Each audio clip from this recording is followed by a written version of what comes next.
오늘 우리에게 주신 하나님의 말씀 보도록 하겠습니다. 레위기 13장 18절로 28절 말씀입니다. 생명의 샘가 3월 28일 화요일 말씀, 나병 문제 두 번째 이야기, 종기나 화상으로 인한 나병입니다. 함께 읽겠습니다. 피부에 종기가 생겼다가 나았고 그 종처에 흰 점이 돋거나 휘고 불구스름한 색점이 생겼으면 제사장에게 보일 것이요 그는 진찰하여 피부보다 얕고 그 털이 희면 그를 부정하다 할지니 이는 종기로 된 나병의 환부임이니라. 그러나 제사장이 진찰하여 거기 흰 털이 없고 피부보다 얕지 아니하고 빛이 엷으면 제사장은 그를 이랫동안 가두어 둘 것이며 그 병이 크게 피부에 퍼졌으면 제사장은 그를 부정하다 할지니 이는 환부임이니라. 그러나 그 색점이 여전하고 퍼지지 아니하였으면 이는 종기 흔적이니 제사장은 그를 정하다 할지니라. 피부가 불에 대었는데 그 댄 곳에 불그스름하고 희거나 순전히 흰 색점이 생기면 제사장은 진찰할지니 그 색점의 털이 희고 그 자리가 피부보다 우묵하면 이는 화상에서 생긴 나병인즉 제사장이 그를 부정하다 할 것은 나병의 환부가 됨이니라. 그러나 제사장이 보기에 그 색점에 흰 털이 없으며 그 자리가 피부보다 얕지 아니하고 빛이 엷으면 그는 그를 이랫동안 가두어 둘 것이며 이래 만에 제사장이 그를 진찰할지니 만일 병이 크게 피부에 퍼졌으면 그가 그를 부정하다 할 것은 나병의 환부임이니라. 만일 색점이 여전하여 피부에 퍼지지 아니하고 빛이 엷으면 화상으로 부은 것이니 제사장이 그를 정하다 할 것은 이는 화상의 흔적임이니라. 아멘. 오늘 말씀은요, 어제의 말씀에 이어서 나병에 관련되어져서 진찰을 어떻게 하고 정하다 부정하다 할 것을 나눌 것을 말씀하고 있어요. 오늘은 특별히 이 종기나 화상으로 인한 나병에 대한 말씀을 하고 있죠. 종기가 생겼는데 이것이 나병인지 아닌지를 판가름할 것에 대해서 18절부터 23절까지의 말씀이 이어져 있고요. 그리고 이 화상을 입었는데 이거 단순 화상인지 아니면 그 화상으로 인하여서 덧나서 이것이 나병으로 발전할 것인지에 대한 말씀이 24절부터 28절까지 말씀이 이어져 있어요. 저는 이 말씀을 보면서 이 두 가지 생각이 들었어요. 하나는 뭐냐면 하나님의 백성이고 택함 받아서 출애굽을 하여서 하나님의 임재 가운데 있음에도 불구하고 이런 병이 생기는구나 라는 생각이에요. 우린 그런 생각 들 수 있잖아요. 하나님의 임재가 있고 하나님이 우리를 보호하시고 도우시면 이런 질병이 없어야 된다고 생각하잖아요.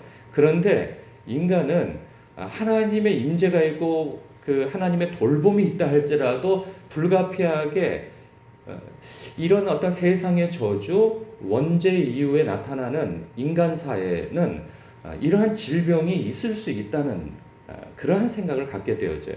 그렇다고 한다면 우리의 삶의 여정 속에서도 내가 하나님의 임재 가운데 있고 하나님을 붙쫓아 사는 삶 가운데에서도 뜻하지 않은 질병과 삶의 어려움이 있다는 거죠. 그런 부분에 있어서 우리가 받아들일 수 있어야 된다는 생각이 들어요. 왜 나는 하나님 잘 믿는데 허리가 아프지? 나는 왜 하나님을 잘 믿는데 어디가 안 좋지? 이런 생각, 그냥 단순하게 통증이 일고 좋지 않은 정도라고 한다면 뭐 그런 거야 별 생각을 안 하는데 특별히 어떤 장애를 입는다든가 남들보다 더 아픈 그러한 부분이 있고 그것이 계속된다면 그런 어떤 의심이 들 수 있는 거죠. 하나님이 나를 사랑하지 아니하시는 건가? 하나님이 나를 버리신 건가? 하나님이 나를 기억 못하시는 건가? 별 생각을 다 할 수 있는 거죠. 그러나 오늘 말씀에서 이때 어느 때입니까? 출애굽을 한 때예요. 얼마나 많은 기적을 경험하고 하나님의 임재가 성전 안에 가득해서 머리를 들 수 없을 정도로 엎드려질 정도로 하나님의 임재가 있음에도 불구하고 이런 여기서는 부정함, 죄라고까지 표현하는 거죠. 이러한 것이 공존하게 되어진다는 거예요. 그래서 교회 안에도 이 질병뿐만 아니라 늘 죄가 공존할 수 있다. 혹은 내 삶에 병이든 죄이든 이것이 공존할 수 있다 하는 생각을 가질 필요가 있습니다. 그러면 이 생각이 왜 필요하는가? 조심성이 있어야 하기 때문인 것이죠. 물론 오늘 본문 말씀에서는 조심한다고 해서 이 병이 없는 것은 아니죠. 누가 자기가 원해서 이런 병이 걸리겠어요? 그러나 이 말씀은 오늘날 이렇게도 묵상을 해보게 되어집니다. 뭐냐 하면 나병이라고 하잖아요. 물론 여기에 이 고대 시대 때, 이 성경 시대 때의 이 나병은 오늘날 그러한 나병과 똑같지는 않다고 해요. 좀 다름이 있다고 하지만 나병이라고 하는 이 병을 좀 생각해 봤을 때 두 가지가 좀 특징이 있어요. 하나는 무엇이냐 하면 이 본문상으로 보면은 이 나병의 특징은 전염성이 강한 것이죠. 그래서 격리를 하라는 거예요. 전염성이 없다고 한다면 그냥 영내에 같이 있을 수가 있는 거예요. 이건 정하다 그런 거죠. 왜? 종기도 있고 화상에 되었어서 피부에 어떤 문제가 있다면 관찰하고 이것이 괜찮다면 깨끗하다라고 선포하고 같이 어우러 살게 하라는 거예요. 그런데 문제는 뭐냐면 나병으로 판명되어졌을 때는 격리하라는 거죠. 격리하여서 백성들과 함께 있지 못하게 할 뿐만 아니라 그것은 어떤 특징을 가지고 있냐면 하나님 앞에 나갈 수가 또 없는 거예요. 부정한 상태에서. 그렇기 때문에 이러한 어떤 전염성이 있다는 것과 또 하나는 무엇이냐 하면 나병의 특징을 우리가 잘 알고 있어요. 무디라는 거예요. 고통에 무디라는 거죠. 이 고통에 무딘 것도 문제인 거예요. 그것도 죄인 거예요. 여기에서는 부정하다라고 표현되어지는 거예요. 그러니까 오늘날 이 말씀이 우리의 삶에 고통에 무죄하다. 이 고통은 죄 가운데서 나옵니다. 범죄 이후에, 그러니까 일상적인 범죄가 아니고 원죄 이후에 이전에는 고통이 없었어요. 그러나 고통과 사망은 죄 이후에 나타나는 특징입니다. 그렇기 때문에 여기서 나타나는 고통에 무감하다 하는 것은 이 죄에 무감한 것으로 볼 수가 있는 거죠. 그렇다면 이 말씀을 오늘날 우리에게 좀 적용을 해본다면 이런 생각을 해볼 수 있는 거죠. 내가 하나님 앞에 죄로서 무감한 것은 없는가라는 거죠. 왜냐하면 여러분 지난주 주일에도 제가 언급한 바처럼 죄의 본질, 죄의 특징은 무엇이냐 하면 하나님과 멀어지는 거예요. 하나님을 적극적으로 대적하는 것이고 소극적으로는 하나님께 무관심한 거죠. 이것을 종합해 보면은 하나님께 멀어지는 그것이 곧 죄라는 거예요. 그런데 뭐 세상 사람은 볼 것도 없죠. 지금 이 말씀을 대하고 있는 분들은 신앙적 열심히 있는 분들이에요. 근데 문제는 뭐냐면 나도 모르게 하나님의 임재 가운데서 서서히 멀어지게 하는 것이 무엇인가라는 거예요. 내가 영적으로 무뎌져 가는 것이 무엇이냐라는 거예요. 이것에 대해서 경각심을 가질 필요가 있는 거죠. 왜? 보통은요, 이 이건 죄야 라고 생각하는 것은 우리가 화들짝 놀라가지고 멀리 하거든요. 뭐 음란하다든가 혹은 뭐 폭력적이라든가 뭘 누구 걸 훔친다든가 이런 일은 행하지 않는단 말이죠. 우리들이. 그런데 문제는 뭐냐면 우리들에게 좀 신실한 사람들에게 있어서 문제는 무엇이냐면 좋아 보이는 것들에 무감해지는 거예요. 그러니까 무엇이냐면 우리를 하나님 앞에 서서히 멀어지게 하는 것들은 대개 무엇이냐 하면 신실한 사람들에게서 나타나는 것은 좋아 보이는 거예요. 그것이 일일 수 있다는 거예요. 일.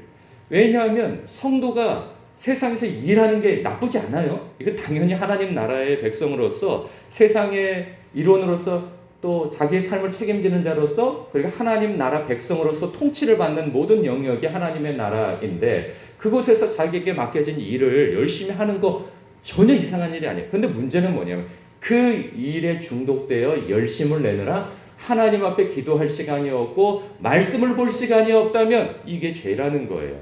근데 죄라고 누구도 생각하지 않습니다.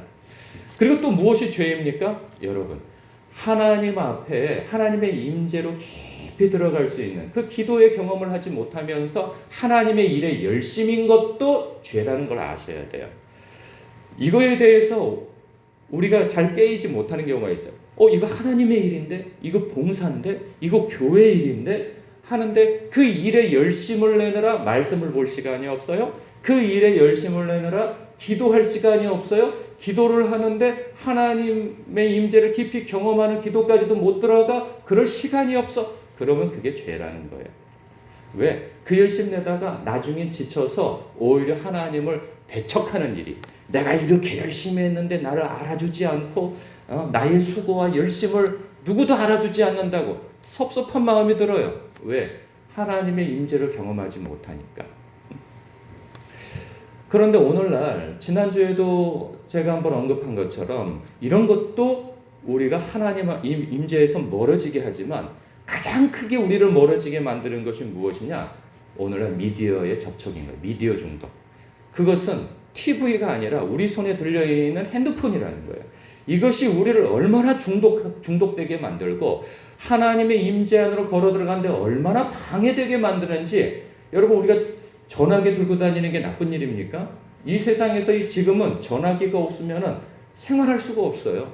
좋은 정보도 이 안에 다 들어있죠. 그리고 모든 세상의 소통은 다 이 전화기를 통해서 해요. 이 전화기를 통하여서, 이 유튜브를 통하여서 우리에게 꼭 필요한 영적인 것도 얻어내지만 반대로 이것 때문에 기도를 방해받고 이것 때문에 말씀 읽을 시간이 없을 정도로 몰입이 되어지는 현대란 말이죠. 그러니까 자기가 여기에 빠져드는지도 모르고 빠져들어요. 아, 이게 뭐 죄야? 왜냐하면 난 좋은 거 보고 있는데, 나의 영적으로 도움이 되는 거 보고 있는데, 그런데 자기도 모르게 기도할 시간이 없어요. 자기도 모르게 말씀 볼 시간이 없어요. 자기도 모르게 기도를 하지만 하나님의 임재를 경험하지 못해. 여러분, 문제라는 거예요. 무감해진다는 거죠. 그런데 이것이 전염성이 얼마나 큰지, 왜냐하면 특별하게 죄라고 여겨질 만한 것이 아니기 때문에 우리는 괜찮다라고 생각하면서 그 시간에 기도할, 여느 때 같으면, 예전 같았으면 내가 그 시간에 하나님 앞에 기도할 시간인데 그 유튜브를 보느라고, 나름 좋은 거 보느라고 기도할 시간을 못 갖는 거예요. 그럼 언제 기도해요? 피곤한 시간대에. 그러니 기도에 집중을 못하죠. 우리가 이런 부분에 있어서 혹 내가 무감해지는 것은 아닌지, 죄에 대해서, 하나님의 임재에 대해서 멀어지고 있는데 그걸 깨닫지 못하고 나 기도해야 되는데, 나 말씀 봐야 되는데, 아유, 나 요즘에 사순절인데 새벽 예배 드려야 되는데 그런데 못 드리게 하는 그 무엇이 있다면 생각해 봐야 된다는 거죠. 내가 부정한지 정한지, 스스로가 제사장이 되어져서 스스로를 돌아봐야 하는 거예요. 내 자신부터 깨끗해져야 되는 거거든요. 그래야 다른 사람을 돌볼 수 있는 왕 같은 제사장으로서의 역할을 할 수 있다는 것입니다. 여러분, 오늘 스스로를 살피는 시간이 되기를 주님의 이름으로 축복합니다. 그래서 내가 하나님의 임재 가운데서 나도 모르게 서서히 멀어지고 있는데, 마치 물속에 삶아지는 개구리처럼 그냥 서서히 뜨끈뜨끈하니까 자기가 죽어가는지 모르고 죽어가는 그 개구리가 아닌지 스스로 돌아봐야 된다는 것이죠. 이런 영적인 경각심이 있어 오늘도 나를 새롭게 하는 그런 묵상 시간이 되시기를 주님의 이름으로 축복합니다. 기도하겠습니다.